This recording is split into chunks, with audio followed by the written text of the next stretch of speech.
Hello, everyone. Great to see you back on the Windsor family. Here, we bring you breaking news, fascinating stories, and little-known mysteries of the royal family.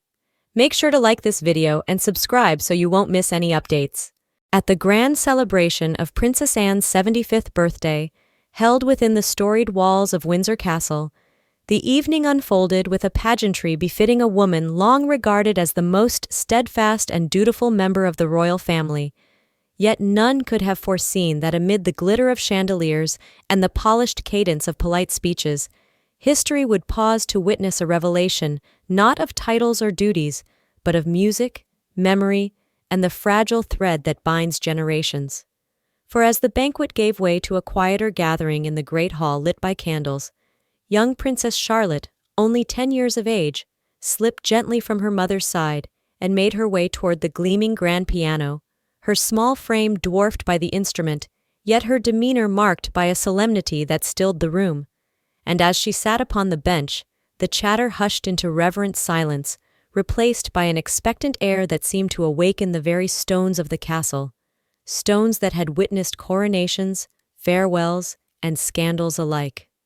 Charlotte's fingers, trembling yet determined, began to coax forth a melody haunting in its tenderness,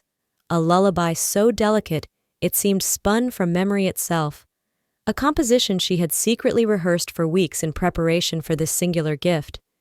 And as the notes rose and fell with aching purity, eyes across the hall welled with tears, not least because of the revelation that accompanied the music. For Charlotte explained with childlike candor that the piece was discovered in an old jewel box hidden away, alongside a slip of paper inscribed by the hand of the late Princess Diana bearing the words, "A lullaby for the daughter I would never meet," a message that sent ripples of emotion through all who heard it, the ghost of Diana's love made manifest in sound. Princess Anne, so often the embodiment of stoicism, faltered visibly, her hands pressed to her lips as if to contain the flood of feeling, while across the hall, Prince William leaned toward Catherine and whispered, barely audible yet piercing the heart of the moment, "Diana would have adored this." And with those words the melody seemed to entwine with the very spirit of the people's princess, creating an atmosphere at once sorrowful and transcendent. The queen consort dabbed her eyes discreetly, Prince Edward bowed his head in contemplative reverence, and even the youngest royals, often restless at such occasions, sat enraptured, as though sensing that they were witnesses to something destined to be retold for generations. When the final chord dissolved into silence, it was not the silence of uncertainty, but that of sanctity, the hushed breath of a family bound together by loss and legacy.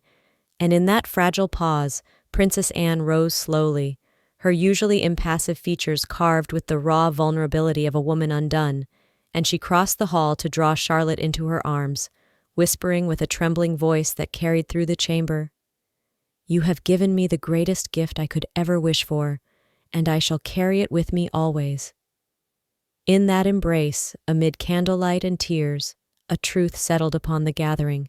that the endurance of monarchy is not solely measured in crowns or ceremonies, but in the intimate, unscripted moments of the heart. And on that unforgettable evening, the tireless Princess Anne, who had weathered storms with stoic grace, was undone not by scandal or duty, but by the music of a child who unknowingly bridged the past with the promise of the future.